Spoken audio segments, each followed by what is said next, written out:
Salut les amis.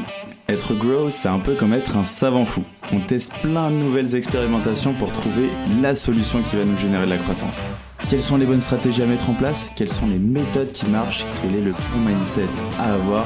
C'est l'objectif de Conseil de Growth, répondre à une problématique bien précise avec des solutions concrètes que tu peux implémenter dans ton business dès demain.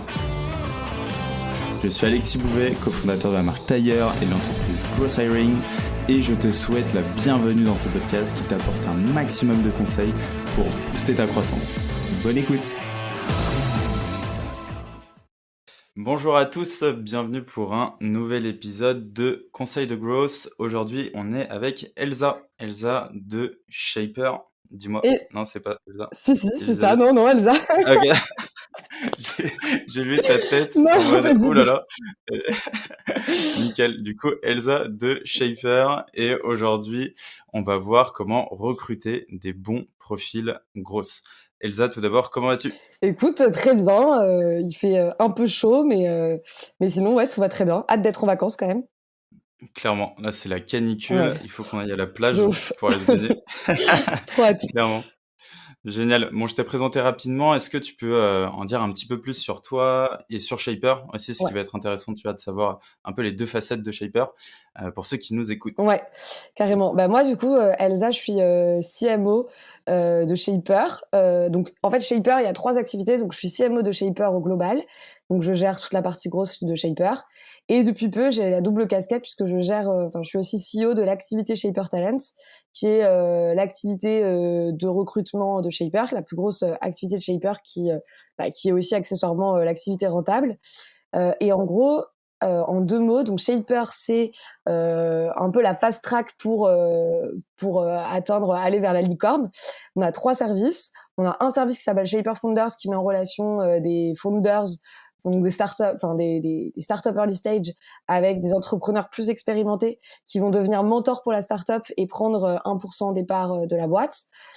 Ouais. Après, on a Shaper Ventures, qui est un fonds d'investissement. Donc, on met des tickets de 300 000 à 1 million d'euros dans les boîtes. Et ensuite, on a Shaper Talent, qui est la plateforme de recrutement qu'on a vraiment conçue pour aider les startups à trouver leurs talents sales et grosses. Donc, c'est une plateforme qui met à dispo des startups les meilleurs candidats sales et grosses. Et depuis peu, on fait aussi marketing et talent acquisition, parce que c'est des profils qui sont assez proches en termes de challenge, etc. Et donc, ces profils sont tous déjà préqualifiés par nos équipes, de manière à garder que le top 5% du marché. Donc, c'est un gain de temps inestimable pour les startups. Ça leur permet d'avoir énormément de choix aussi, contrairement à un cabinet de recrutement qui te pousse quelques profils. Et c'est la garantie d'avoir des super profils. Donc, en gros, entre guillemets, de pas faire d'erreur de recrutement, quoi. Ok. Voilà. Trop cool. En vrai, ultra top. En plus, du coup, c'est le 5% des meilleurs recruteurs, des meilleurs grosses qui sont là, quoi. Exactement. Donc, c'est vraiment une aubaine. Ouais. Génial. Pour ceux qui peut-être sont nouveaux sur le podcast ou qui viennent découvrir un petit peu ce mot grosse, est-ce que tu peux mettre une petite piqûre de rappel Ouais, bien sûr. et expliquer ce que c'est qu'un gros? Yes. Alors, un gros, pour moi, c'est un job déjà qui est à la croisée des sales, du marketing et du produit. Souvent, les gens se demandent quelle est la différence entre un gros et du marketing. Pour moi, contrairement au marketing, tu vas travailler quand tu es grosse pas seulement sur le haut du funnel, c'est-à-dire pas seulement sur l'acquisition, pas seulement sur le fait de faire venir des clients sur ton site ou de faire découvrir ton service ou ton produit à des clients ou à des potentiels visiteurs, quoi. Mais tu vas aussi travailler tout le reste du funnel. Donc, on parle de funnel AARRR en gros, c'est-à-dire tu vas travailler mettre en place des actions qui vont te permettre de faire venir des visiteurs, du trafic sur ton site, mais aussi les activer, donc les faire télécharger quelque chose ou créer un compte. Ensuite, tu vas travailler sur des actions qui vont les faire revenir, puisque généralement, quand tu découvres une marque, un produit, t'achètes pas directement, il faut quand même en entendre parler plusieurs fois, revenir plusieurs fois avant d'acheter. Et ensuite, tu vas aussi travailler sur des actions qui vont permettre de faire payer, de convertir en client ce visiteur, ce prospect, et sur des actions qui vont permettre aussi, faire en sorte de, donc le dernier R, c'est referral, qui vont faire en sorte que ton client ensuite parle de toi et te recommande auprès de son entourage. Donc, en gros, ça nécessite déjà une forte collaboration entre les 3 équipes, produits, sales, marketing, on voit que il y a des étapes du funnel qui touchent pas uniquement. Donc le marketing, comme je disais, c'est le haut du funnel, et il y a des étapes intermédiaires qui vont toucher directement, par exemple, le produit ou les sales. Quand tu essayes de faire revenir des clients, c'est un peu la partie fidélisation. Ça peut être un mi-chemin entre l'équipe AM, par exemple, enfin, account management, sales et marketing. Quand tu dois tu travailles sur des actions qui vont permettre de générer du revenu, tu vas potentiellement toucher à ton produit, etc. Donc voilà, tu as une vision qui est beaucoup plus globale, en fait, Global, ouais, ouais, plus orientée totalement. business. Et aussi une autre grosse différence, enfin, et du coup c'est lié, c'est que le growth, du coup, il est pas perçu comme un poste de coût pour la boîte, contrairement au marketing qui va vraiment être vu comme c'est une dépense, et puis les sales ramènent des revenus. Là, ça va vraiment être vu comme une source de revenus. C'est pour ça qu'on parle de CAC, donc de coût d'acquisition, où tu vois, tu vas mesurer 1 € investi, enfin, quel est ton coût d'acquisition, donc combien te coûte l'acquisition d'un client, et en gros, du coup, mettre ça en perspective avec combien ça te rapporte, et donc ton coût d'acquisition doit toujours être inférieur à ce que ça te rapporte, enfin, a priori, après, sauf si tu es dans un modèle où ça te dérange pas de perdre du cash pendant très longtemps, mais voilà, l'idée c'est ça. Donc c'est vraiment une histoire, je trouve, de mindset, de collaboration entre ces 3 équipes, et pour moi, c'est un métier qui vient petit à petit, en tout cas, c'est un mindset, c'est une manière de travailler qui vient petit à petit remplacer les anciennes manières de travailler, de collaborer, où c'était très cloisonné, quoi. Mmh. Ouais, je suis entièrement d'accord. C'est un profil, ouais, qui va être ultra polyvalent, comme tu dis, tu vois, qui parle un peu avec tout le monde. Ouais, C'est un peu un électron libre. ouais, Tu vois, moi, je vais dire, c'est un petit électron libre qui va à droite à gauche, qui va pas mal expérimenter, aussi, genre sur plein de trucs différents, et puis trouver au final ce qui marche pour scale et pour générer de la croissance. ouais, Les profils, ils sont assez recherchés en ce moment, j'imagine. ouais, Il y a un gros marché, il y a pas mal de demandes. Toi, quel est un peu ton avis là-dessus? Toi qui es en plein ouais. dedans, du coup, cette partie recrutement? Ouais, carrément. En effet, c'est un profil qui est hyper demandé. Donc il y a environ en moyenne 15 offres pour un profil, enfin 15 offres d'emploi pour un candidat. Donc ouais, c'est des profils qui sont très recherchés. En particulier pour moi sur les profils outbound, donc demand generation, c'est-à-dire tous ceux qui s'occupent de la lead gen, de la prospection, des campagnes de prospection, automatisation des campagnes de prospection, et les profils head of growth aussi, enfin de ce que je vois en tout cas. Voilà, il y a de plus en plus, il y a de plus en plus de growth sur le marché. C'est-à-dire qu'il y a quelques années, c'était vraiment peu connu, et il y en avait peu. Là, il y en a quand même de plus en plus, beaucoup d'anciens sales, d'anciens marketeurs, d'anciennes personnes qui travaillent sur la data ou le produit, qui vont se reconvertir. Donc, en gros, on pourrait dire que l'écart, il a tendance à se réduire, mais en même temps, il y a de plus en plus de boîtes aussi qui cherchent des grosses. Donc voilà, pour le moment, il continue à y avoir une forte tension sur ce marché. Et d'ailleurs, c'est pour ça que sur Shaper Talent, on s'est positionné sur ces candidats, parce qu'ils sont très recherchés. Il y en a peu en face, et il y en a peu en plus des très bons. Et c'est pas évident pour les boîtes d'identifier le bon profil, quoi. Ouais, exact, ça devient compliqué. Même les grosses, du coup, tu se mettre en freelance, et Ouais, cetera. Donc ils vont peut-être pas vouloir aller dans des boîtes et plutôt faire ouais. leur petit bout de chemin, solo. Mais imaginons que, du coup, il y a des grosses qui sont, là, à candidater. Comment, toi, tu vas déterminer et recruter un bon profil grosse? Ouais. Alors, pour moi, un bon, déjà, enfin, de base, alors là, je me positionne peut-être, enfin, je me mets à la place de la start-up, et donc pas de Shaper Talent, mais en gros, parce que nous aussi, par exemple, on recrute des grosses dans nos équipes. Donc déjà, le premier truc, c'est vraiment de bien définir son besoin.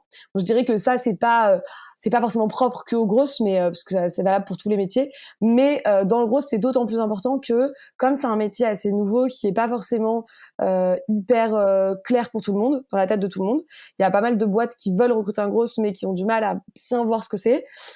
Du coup, ils vont avoir tendance à faire un peu une fiche de poste pour tout. Ils vont mélanger un petit peu pas mal de choses à la fois. Et donc, finalement, te retrouver avec un peu le mouton à 5 pattes qui, finalement, ne correspond pas à la réalité et pas à ce que savent faire les gens. Puis, si tu trouves ce type de profil, il va pas vraiment pouvoir s'épanouir, parce qu'on va lui demander trop de choses, et du coup, il va pas pouvoir vraiment se focus sur un sujet. Il y a vraiment ce côté bien définir le besoin. Pour moi, ça, c'est vraiment la base. Après, rédiger une fiche de poste en conséquence, dans le sens qui exprime bien les attentes et les missions. Important, en fait, d'exprimer aussi bien les missions, parce que souvent, il y a des fiches de poste qui expriment vraiment bien les attentes, mais pas forcément aussi, qui rentrent pas assez dans qu'est-ce que la personne va faire, avec qui est-ce qu'elle va travailler au quotidien, les équipes, comment se fait la collaboration, quelle est l'organisation, ce genre de choses. C'est hyper important pour que la personne puisse vraiment se projeter, et que quand elle lise la fiche de poste, elle se dise: OK, j'ai très bien compris ce que j'allais faire, ça me parle, j'ai envie de faire ça, quoi. Donc voilà. Et ce qui est important, donc dans le côté aussi, ce que je disais de bien définir son besoin, il faut savoir qu'il y a à peu près 6 profils grosses que tu peux différencier. Il y a donc le profil outbound dont je parlais tout à l'heure, qui va être celui qui va s'occuper de toutes les campagnes de prospection, LinkedIn, email, etc. Le profil inbound qui va plutôt être celui qui va créer du contenu, donc ça peut être des webinars, des live LinkedIn ou bien des lead magnets, un blog, enfin voilà, tout type de contenu, et qui va plutôt, grâce à son contenu, chercher à attirer des clients ou des clients à lui, à la boîte. Donc c'est plutôt le client découvre le contenu et puis ça le fait venir vers vous, à vous. Après, il y a le profil gross ops, donc c'est plutôt celui qui va mettre en place des process, des automatisations, qui va vraiment faire en sorte que faciliter en fait le travail de toutes ces équipes-là. Il y a le traffic manager qui est plutôt sur la partie ads et donc voilà, qui génère du trafic grâce aux ads. Et puis il y a le gros engineer. Ensuite, pardon, il reste 2 profils. Le gros engineer qui lui est plutôt un profil assez tech, qui va permettre en fait d'aller plus loin dans ce que peut faire l'équipe grosse, donc en créant je sais pas, des scripts, en scrapant de la donnée, en apportant vraiment cette brique tech, donc pour pousser les expérimentations plus loin. Et puis le head of growth qui va être un peu celui qui chapeaute l'équipe, qui est entre guillemets touche à tout, mais attention encore à ce côté touche à tout, il sait pas tout faire, il est pas expert dans tout, il maîtrise plusieurs choses, il a une bonne vision surtout de ce qu'il veut faire, et côté vraiment strat, et il collecte de la donnée, analyser la data, ce genre de choses, quoi. Ok, ultra clair. Du coup, ouais, tu as plusieurs profils qui sont Ouais, différents. C'est trop cool que tu les aies décrits parce que souvent on dit, ok, il faut un gros, du coup, c'est une personne qui fait un peu tout, tu vois. ouais. Donc là, ouais, tu as bien segmenté tout ça. Du coup, un peu compliqué, non, de se positionner. Comment tu vas aller trouver justement ces profils différents comment ça se passe? Tu veux dire moi personnellement pour les trouver? Du coup, t'as mon classique, tu vas mettre tes offres d'emploi sur les job boards, et selon selon ton type de boîte et ce que type de, enfin voilà, les job boards classiques. Après, moi, franchement, mon conseil, c'est quand même toujours de faire de la chasse. Je le dis pour les grosses, d'autant plus parce que c'est des profils qui sont difficiles à trouver. Mais quoi qu'il arrive, quel que soit le métier, moi, je recommande toujours de faire de la chasse parce que finalement, en fait, dans un cas, tu attends que peut-être le bon profil vienne à toi. Dans l'autre, tu es vraiment proactif. Et du coup, tu vas pouvoir aussi aller chercher le profil vraiment dont tu as besoin, un peu sur mesure, avec les critères qui sont importants pour toi, sans attendre qu'il tombe du ciel, quoi. Donc ça, après, moi, je trouve hyper important aussi sur les job boards de mettre la fourchette de salaire. Enfin voilà, la fourchette de salaire. Pourquoi c'est hyper Ouais, important, c'est que un gain de temps. C'est mes un gains gain de de temps temps énorme déjà. énormes, exactement, mes gains de temps énormes. Et en plus, franchement, je trouve que c'est trop old school cette manière de penser, de se dire bon je mets pas je mets pas la fourchette de salaire parce que si ça se trouve il va se positionner en dessous et donc je peux faire un gain de quelques milliers d'euros par an, alors qu'en fait non, il y a une réalité marché. C'est des profils en plus qui sont super recherchés, donc qui pourront partir très facilement. Et finalement, si tu veux aussi motiver ton équipe, il faut être juste sur la rémunération, donc autant se mettre au clair dès le début. Enfin nous par Mhm. exemple, j'avais prévu d'en parler après, mais nous par exemple ça, quand on met la fourchette de salaire sur une offre de poste, on a plus 30% de candidatures en moyenne, donc c'est vraiment un truc qui est Ah important, ouais, quoi. Ouais, ouais, c'est un vrai un gain de conversion énorme, ouais, quoi. ouais, vraiment. Donc voilà. Et après, toujours un peu dans toute cette partie, pour recruter un bon profil grosse, je sais qu'il y a aussi cette question qui revient souvent, c'est en fait, j'ai pas les skills en interne, j'ai pas encore d'équipe grosse. Comment est-ce que je sais que la personne que j'ai en face de moi, c'est un bon profil? Un peu le côté garantie, tiers de confiance. Donc comment j'évalue en fait que techniquement cette personne est bonne? Franchement, à la base, enfin, faut rester quand même avoir une vision, avoir du recul. Je pense qu'il n'y a pas besoin de comprendre en détail tous les petits trucs, les automatisations et tout. Ce qu'il faut, c'est comprendre quels sont les projets qui ont été mis en place, qu'est-ce que la personne a mis en place comme projet sur l'ensemble du funnel AARRR pour améliorer le taux de conversion, dans le sens, pour aller dans le sens du business. Euh, Après, pour moi, c'est vachement une histoire de mindset aussi, le gros. Donc, en fait, si t'as normalement en face de toi, un gros, c'est une personne qui est censée être débrouillarde, qui est censée. En fait, tu cherches vraiment plutôt une manière de réfléchir, une personne qui soit smart pour comprendre tes enjeux, savoir comment y répondre et en fait qui va appliquer peut-être une méthode aussi. Et donc en fait, si cette personne elle a ça, elle saura faire tout le reste elle va tester des trucs, elle va analyser avec la data et elle va pouvoir voir si c'est une bonne chose à faire ou pas. Donc c'est plutôt, à mon avis, ce truc-là qu'il faut évaluer que est-ce qu'elle sait utiliser tel outil. Ça, elle va apprendre et les outils sont pas forcément hyper compliqués. Et oui, c'est mieux d'avoir, enfin parfois c'est mieux d'avoir quand c'est un outil un peu plus complexe d'avoir quelqu'un qui a déjà de l'expérience. Mais à choisir, moi je préfère quelqu'un qui n'a pas d'expérience sur cet outil-là et qui par contre est hyper smart, qui va vite, qui réfléchit bien et tout que l'inverse quoi. Ouais, c'est ça, une personne aussi un peu Ouais, analytique, comme tu disais, ouais, pour qu'elle puisse, bah, apprendre déjà aussi de ses erreurs et de ses expérimentations ouais, et puis aussi qui va être efficace, en process. ouais. Ça, je trouve ça Oui, c'est ultra, clair. ultra important, que ce soit pour les autres équipes, pour le global ou même pour son équipe grosse en Ouais. interne. D'avoir ce côté process, c'est quand même assez cool. Ouais, ce côté aussi, bah ouais, c'est ça. Enfin, c'est un peu ce que tu dis, mais aussi automatiser, tu vois, dès que t'as un truc, bah que tu sais faire, que t'as fait à la main, etc. Bah c'est pas mal aussi d'avoir cette vision de commencer à faire les trucs à la main, mais en tout cas, qui va tout de suite voir bah comment gagner du temps là-dessus, comment être plus efficace sur cette partie, etc. Donc ouais, Ouais, c'est ça. Il va aussi réviser un peu les process, ouais, pour ajouter sa touche d'automatisation et ouais, les faire bouger en continu, quoi. carrément. Trop cool. Tu avais aussi à nous partager, ça j'ai trouvé, ça très, très sympa, Ouais, 5 choses qui marchent plutôt bien sur la partie candidat et également 5 choses qui marchent plutôt bien sur la partie client, en tout cas chez Shaper. ouais. Parce qu'effectivement, on distingue un peu les 2. Du coup, vas-y, je t'en prie, Ouais, c'est ça. régale-nous. Exactement, parce qu'en fait, chez Hypertalent, c'est une marketplace, donc sur la partie recrutement, donc il y a des clients qui se connectent à une plateforme et donc qui sourcent les candidats que nous on a publiés et qui sont déjà préqualifiés. Donc c'est pour ça que on doit faire de l'acquisition nous en tant que dans l'équipe grosse, à la fois sur la partie enfin de l'acquisition et même travailler sur la partie grosse côté client et côté candidat. Donc sur la partie candidat, alors donc un des trucs qu'on fait qui marche bien, donc nous on a des campagnes de chasse, voilà comme font un peu tous les cabinets de recrutement sur LinkedIn. Sauf que on a testé bah, pas mal de choses pour les améliorer.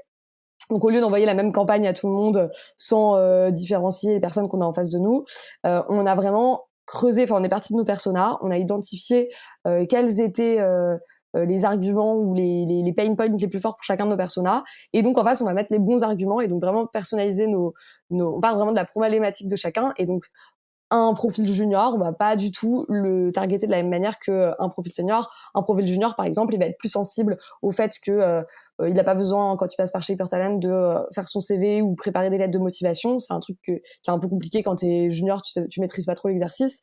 On va mettre en avant la partie coaching, on t'aide à te positionner en termes de salaire, etc. Alors que sur un profil plus senior ou déjà qui a des bonnes expériences dans des startups et tout, lui ce qui va lui plaire c'est plutôt le côté on met en concurrence les boîtes enfin qui se battent un peu pour toi et donc du coup ça te donne plusieurs plusieurs options, donc ça te permet aussi de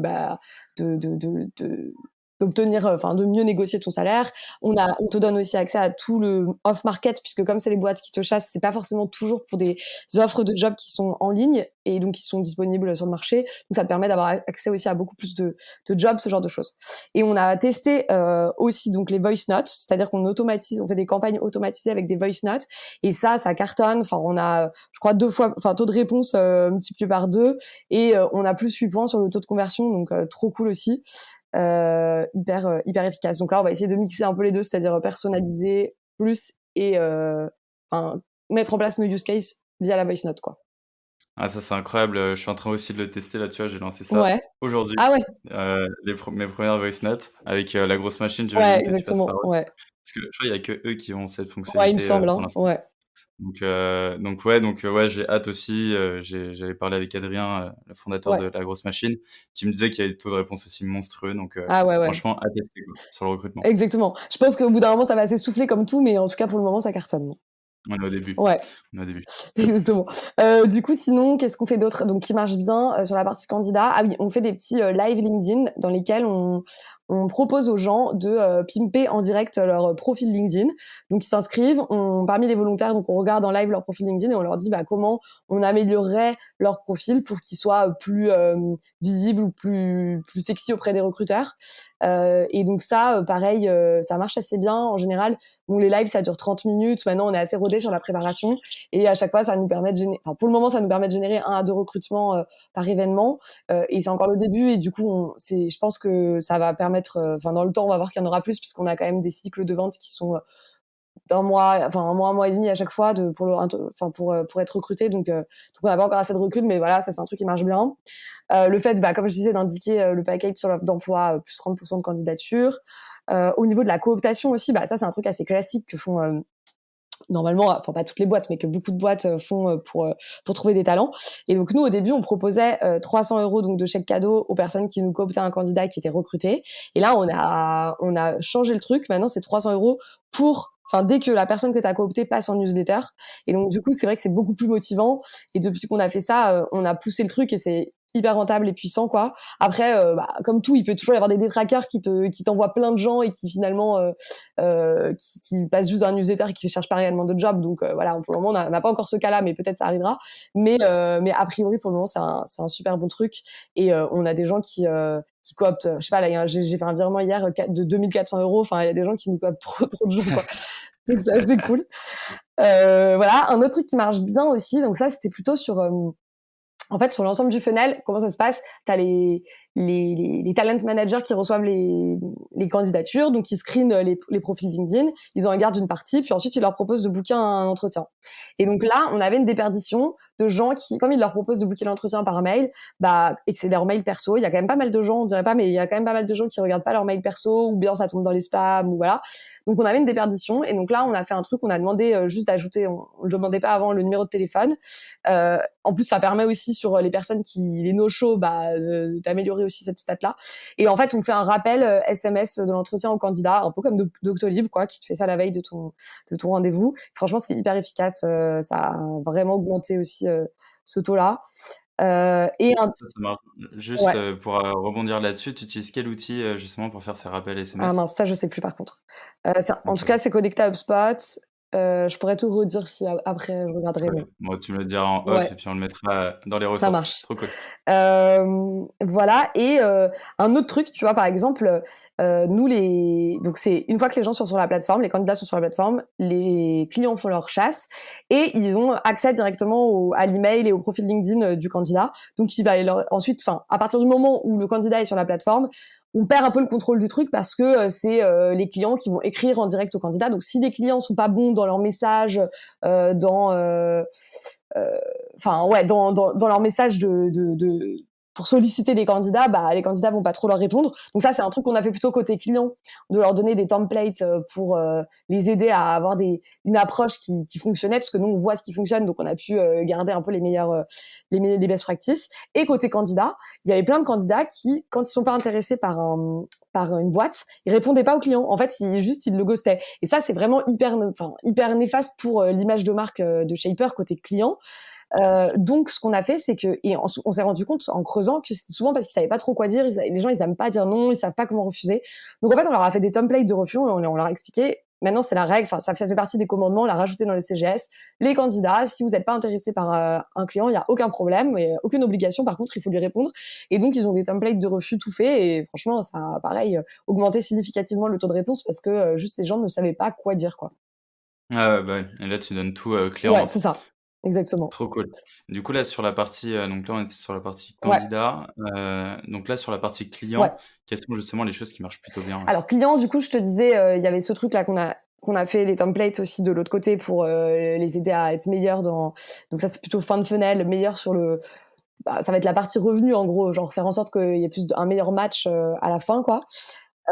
Après, on a un truc aussi nous qui fonctionne hyper bien, c'est que donc chaque semaine on met des nouveaux profils sur la plateforme et en fait on a une newsletter qui est envoyée à notre base de données clients qui inscrit. Quand ils s'inscrivent à la plateforme, ils s'inscrivent en même temps à la newsletter.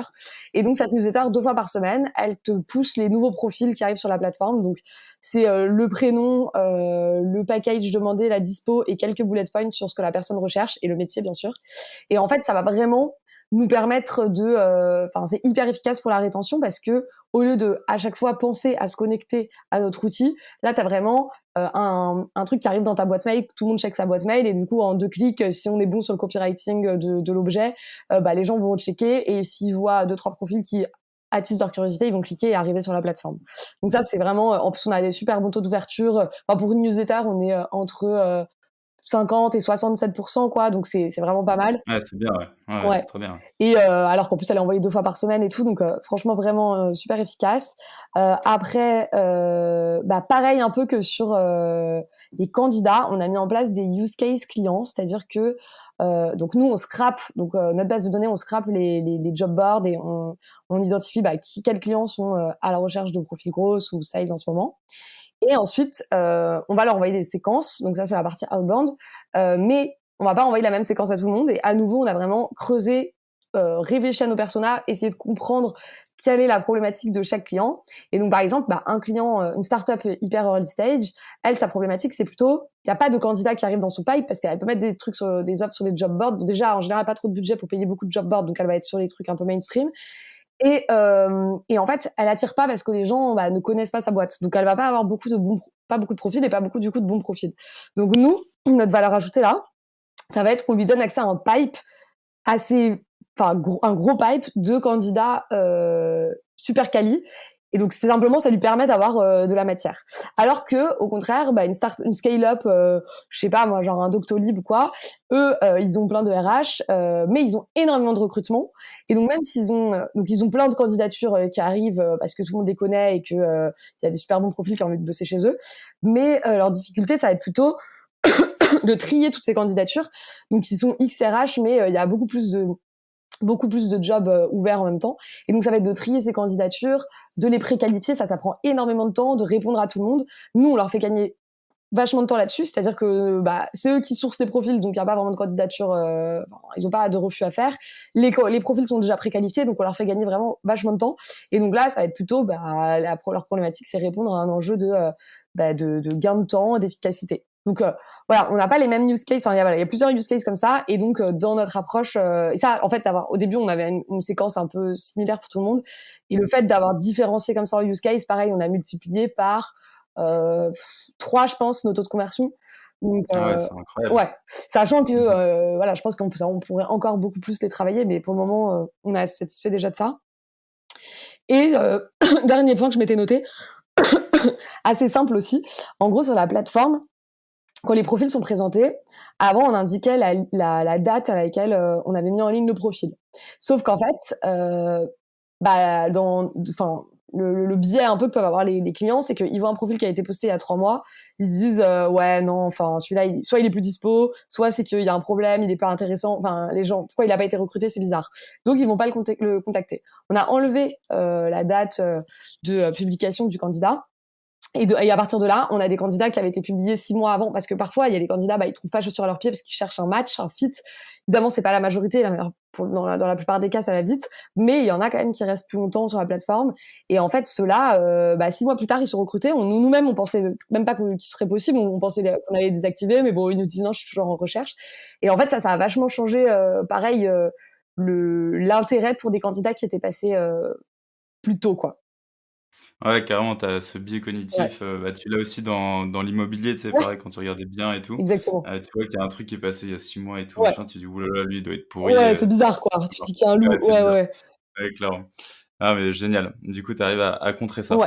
Trop cool. En vrai, tu nous as apporté énormément de valeur, même pour ceux qui cherchent à recruter de manière générale, tu vois, avec des petites techniques grosses comme ça que tu OK, cool. implémentes et en vrai, c'est franchement, c'est incroyable. Chapeau.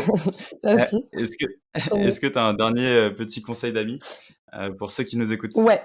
Alors mon conseil d'amis, moi, c'est, je pense pas que tous les grosses diront forcément ça, mais en tout cas, moi, mon conseil, c'est bien de savoir ce que font les concurrents, évidemment, faut s'en inspirer, regarder. Mais si je dois donner un conseil, c'est soyez créatifs. Et pourquoi je dis ça? C'est parce que je pense que le plus important, c'est quand même, de s'amuser dans son taf et de kiffer, quand t'es grosse, t'as la chance aussi de pouvoir tester plein de trucs.